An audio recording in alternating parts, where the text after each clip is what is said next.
Broadway, films, television, and she excels in them all. And on top of that, I know it's going to become a bore on this series, but you call on your buddies, and she's a buddy. Ladies and gentlemen, Miss Suzanne Pleshette.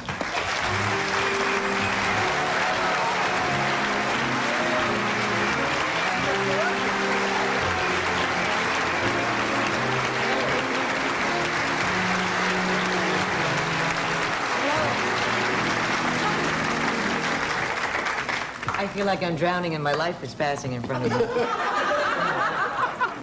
You like this? I made it in shop.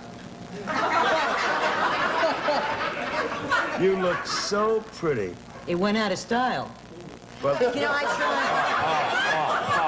tried. You know, he starts with woman, woman, wonderful, wonderful, and I sat out there till I thought I was a guy.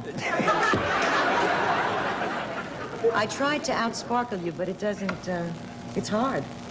well, on the show, I'm trying to wear different things because I don't want to get locked into any sort of set pattern. No, I like it because it's very conservative. No, it ain't conservative. I tried being the boy next door, and everybody moved out of the neighborhood. That's why we're all this jazz. Thank you for coming to do the show. I wouldn't miss it. I'm glad you brought me out after a very quiet number, you know, so I could bring the house up. I like that. I usually follow dog acts. With these shoes. I have followed a few dogs. I know that. You know the girls that Tommy's dated. Will you stop over there? Any audience? I blew my whole lunch routine now. They won't want to have lunch with me on Saturday because they heard it already. No, I just wanted to ask you one thing. How do you like being a star? No, I'm serious. I wouldn't know. I'm not a star. You are a star. No, I'm an actress. After being a wife in person, but I'm an actress. I have, unless I don't know about it, I don't seem to have any of the things that go along with being a star. Well, what is supposed to go along with being a star? I'm asking because I'd like to know. You are a superstar, as performers are. I think there's a difference with being an actor who often becomes associated with the roles. In other words, your identity sometimes is sublimated in the role that you're playing, and you take on the identity of that character. Therefore, that's what they identify you with, although you somehow are consistent through it all. I think that I'm considered a performer and versatile, but not a star. Well, that's funny because I was always in the impression, and I think that the audience both at home and in the studio would bear me out. Before you became, you know, Bob Newhart's wife and became the co-star of that show, that as far as there was Warner Brothers, we did all those films. You're going to bring those up, right? No, I'm not going to bring them up. But then there was symphony television. of my hit. And there was the television things, and for a while, every important television dramatic piece went to Suzanne Pleshette. Yeah, I was great. That was my favorite period when I got to play hookers and junkies. And now I must say that it's strange to be playing, you know, Emily Hartley, who is so far away from the characters that I really started out playing. And I wonder if I'm going to be able to find my way back, if they'll find me believable again in strong dramatic parts, and at least I'm going to try it.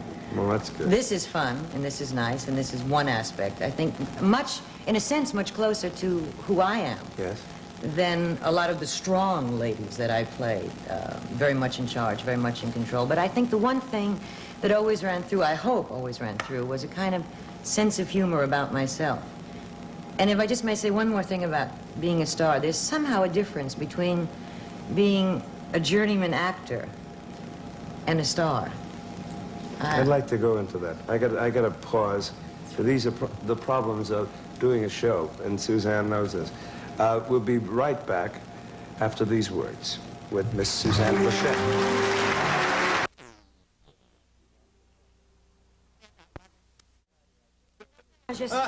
You know that he has seniority rights in this whole group because he knows me the longest. Not you.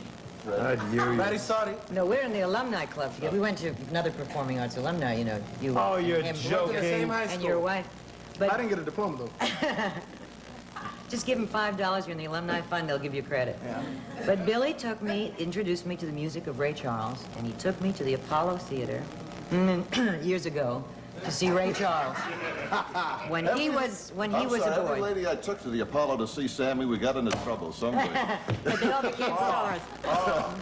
What he's alluding to is one night he brought a very, very famous actress. Oh, I know. You remember that? Oh, I do. And it made the cover of every notorious magazine at the time, and it was the most innocent. And the thing that really burns me, man, I don't know if anybody else knows about this, the thing that really burns me, things I did ain't never been talked about. I always got wrapped in a How many hummer. minutes do we have now? Okay, Because we I'd have- be happy to bring up a few things that Altarbees would like me to discuss. Hear about the freeze that you put her on so she can't go shopping with me anymore, and I'm really upset. Also, I would like to get into just one other aspect, which most people don't realize, because we were going to talk about the star thing, but I don't know if maybe we'll do it in the next segment after the next commercial. But I would like to mention your business. My sheets? Yes. Which, the one we can talk about? No. What happened? No, she has. This lady not only happens to be an actress and a working actress and a wife and all of that jazz and taking care of her husband, but she has a business. Tell them about it. Well, I designed sheets. And I figured if I had to pick one room to be good in, it wasn't going to be the kitchen. Hello. There are a lot of good restaurants in town, but so I wanted a beautiful, beautiful bedroom. And 5 years ago in America, the kind of beautiful sheets that they made in Europe did not exist in the mass market. So I designed them, and I've been designing the top of the line for a major company for the last 5 years. What's the company? Say it. It's J.P. Stevens, and our company is the Bedside Manor. There you go. And I love it, I and think so does that's- Tommy. I think that's groovy. He likes to man. test all the merchandise. Oh, well, that's marvelous. We'll be right back after... Well, I guess we'll be back after a word from our sponsors with the rest of my company.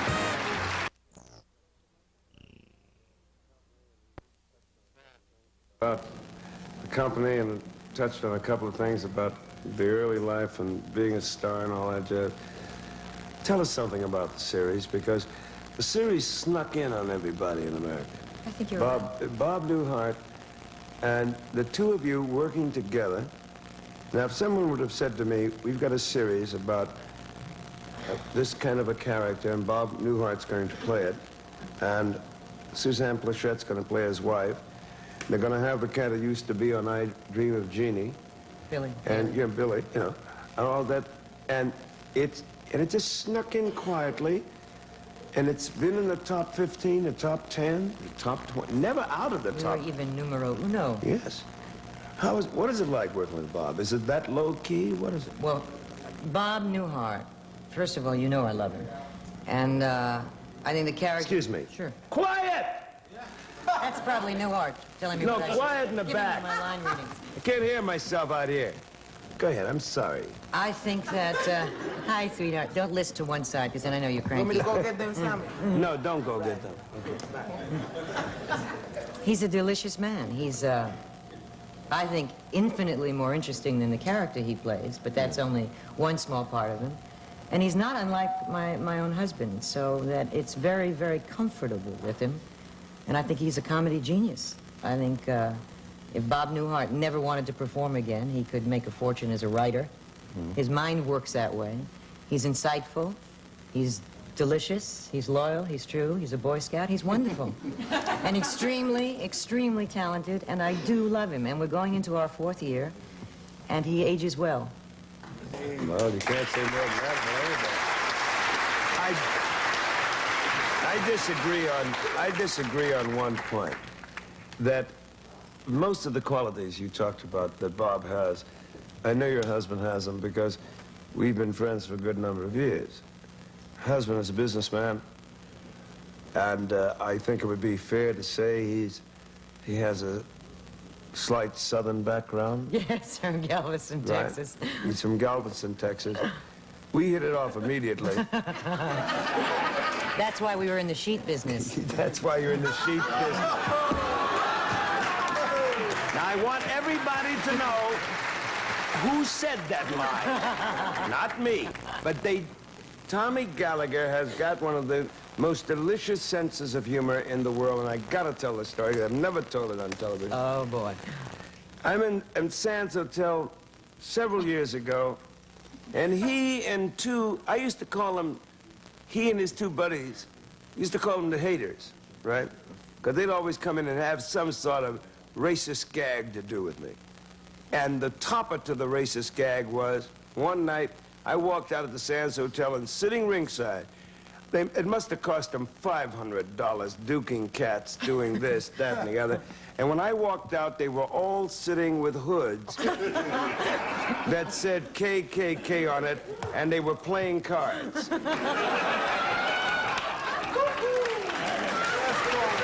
cool, man. You know that's cool. But he's a groovy guy. I'm so happy for you guys, in every sense of the word. We just had our 7th wedding anniversary, and it's very nice. Very May we wish you all of the love and the respect on the show that you deserve. At least I know everyone does. But you got to get out and do one of them rotten hookers. Yes, I'd like to. I do that, you know, around the house, but I think I should go out and do it now. You can come to my neighborhood. No problem. Right after this commercial, ladies and gentlemen, we'll be back with a very talented lady by the name of Miss Marlena Shaw. Please stay with us.